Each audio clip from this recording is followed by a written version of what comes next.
guys, how's it going? Jamie from Be Kind Family Farm. So I kind of asked you guys what you wanted me to talk about, and the number one thing that people said really was seed starting and how to start seeds for your garden. And since we are in garden season, I figured it'd be best to go ahead and do that tutorial first. So let's talk about what we need, what you're going to need to start some seeds for your garden. So you are going to need some seed mix. This is a mix that is just a little fluffier than regular garden soil, and you really want to use this for your seeds. You don't want to use regular soil. And you will need, here are 72 cells. You can use these, are a little bigger, or you can use these 128s. The only difference between these two really is these are going to root out quicker, and you're going to have to move them up either into a 72 or into your pots or into the ground. So I tend to use the 72s. I do use these for some things though. And then you'll need these trays here. Next you will need some kind of lighting for your seeds.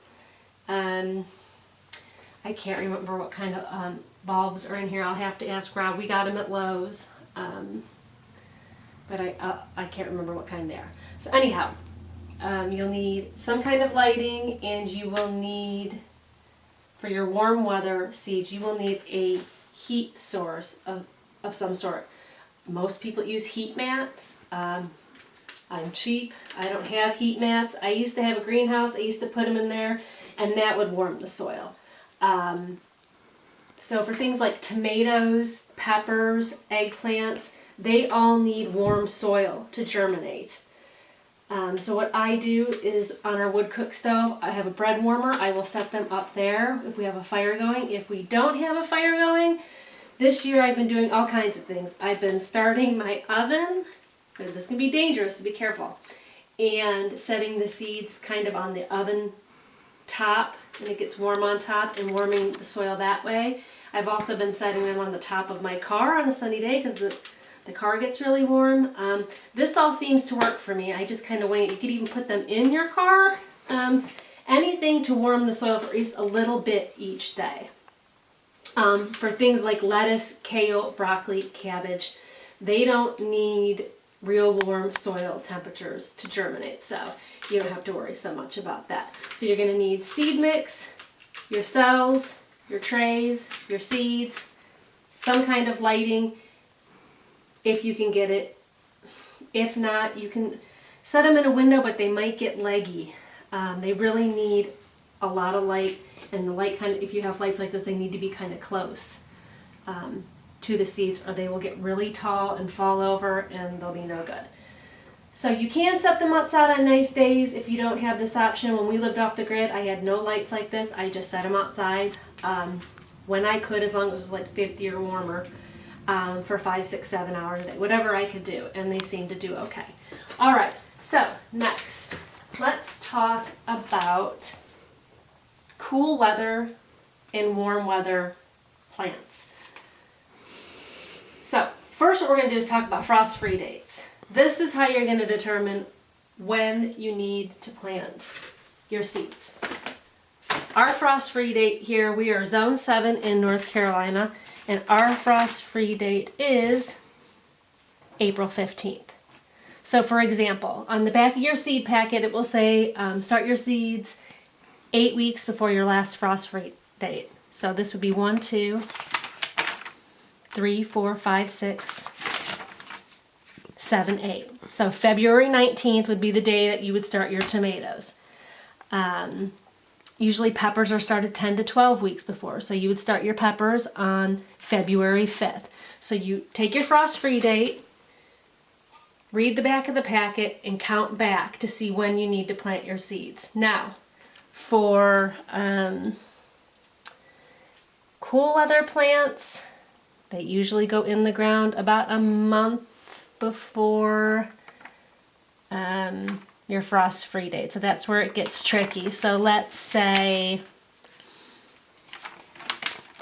cabbage, broccoli, stuff like that.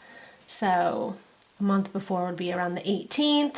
And let's say the packet said, start your seeds 6 weeks before you're ready to plant. So 1, 2, 3, 4, 5, 6. So February 5th is when you would start your cool weather stuff. So hopefully that makes sense. If not, leave me a comment and I can clarify.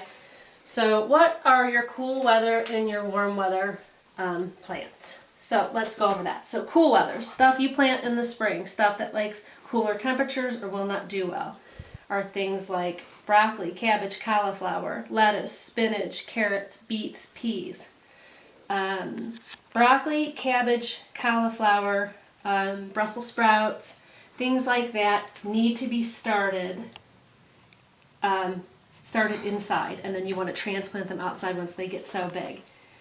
You do not need to start lettuce, spinach, carrots, beets, peas, stuff like that. Those can all be started directly in the ground.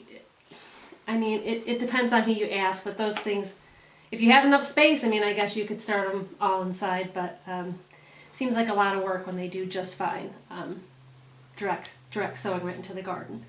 Your warm weathers are things like tomatoes, peppers, eggplants, beans, squash, melons, stuff like that. So I will say that for certain varieties of lettuce, a lot of people start their kale and their lettuce directly in the garden. I for one, do not like to do that. They seem to do better if I start them in trays. So here you can see some of our seeds. Here's some kale, and that was started probably, 3 weeks ago. And here's some lettuce. I did not start broccoli and cabbage this year. I bought them from a local nursery. Some things I just decide to, support a local business, and they have great prices and really beautiful plants. So these are flowers, these are flowers. So let's go ahead and start something. So you just want to fill up your, obviously this would be like in your tray, like a tray like that, but I'm just doing it right here for now. So some seeds need to be covered, some don't. Read the back of your packet and it will tell you. So here's Tomato Dark Galaxy, and on the back, this one doesn't have, well, Baker Creek doesn't have instructions, does it? It doesn't. If most seed packets do, but this one does not. So anyway, about 6 to 8 weeks. Tomatoes seem to, and there are no tomato seeds in there. Gosh darn. Okay, well let's pretend that one of these is a tomato seed. That one was empty. Or whatever. Or you're planting lettuce. Or it doesn't really matter what we're doing here. It's because these both need to be covered a little bit. Okay. So what you want to do, let's just say these are tomato seeds. Okay, you just kind of want to make a small, I make sure the soil is kind of settled. Tap it lightly. Kind of just put a small indentation. They're tiny. Put your seeds in, 1 to 2 seeds per tray. And then lightly cover it.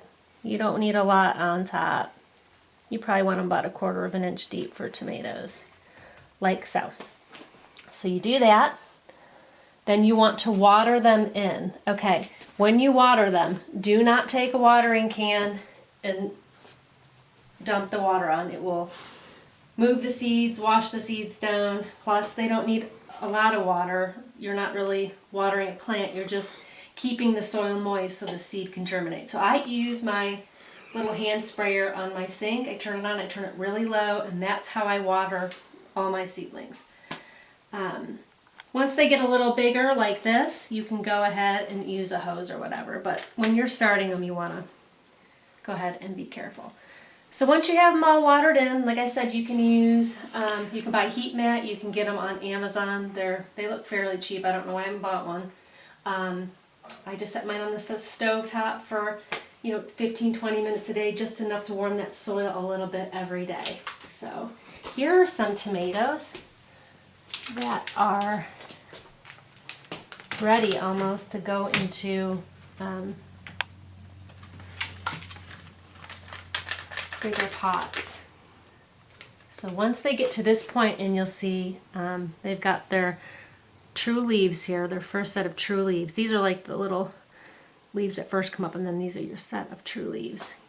And they're pretty rooted. I mean, you can wait till they really get rooted all the way to the bottom, but then you want to take your plant and pot it up into a bigger pot. So I worked at a greenhouse for years, you guys, so this is like second nature to me, but just kind of go like that, put it in, wrap the soil around, and gently kind of secure your plant, and then give it a little water. And that's it. That's, how you do tomatoes, lettuce. Same thing with these lettuce plants here. You could pot them up and then put them in the garden, but I'm perfectly fine with putting them in the garden, being that small. Same with the kale. They're about ready to go out. So like I said, count, your calendar is going to be your best friend when you're doing this. Figure out your frost-free date. Read the back of your seed packet. If it's not on the back, look it up online and determine when you're supposed to start your seeds. So, let's see, I think that's it. So I hope I covered everything. I probably didn't. I tried to stay on track. I'm not really good at that. My brain is like always in 10 million different directions. So if you have any questions, please go ahead and shoot me a comment. And if you like this video and if it helped you, give us a like on YouTube. Bye guys.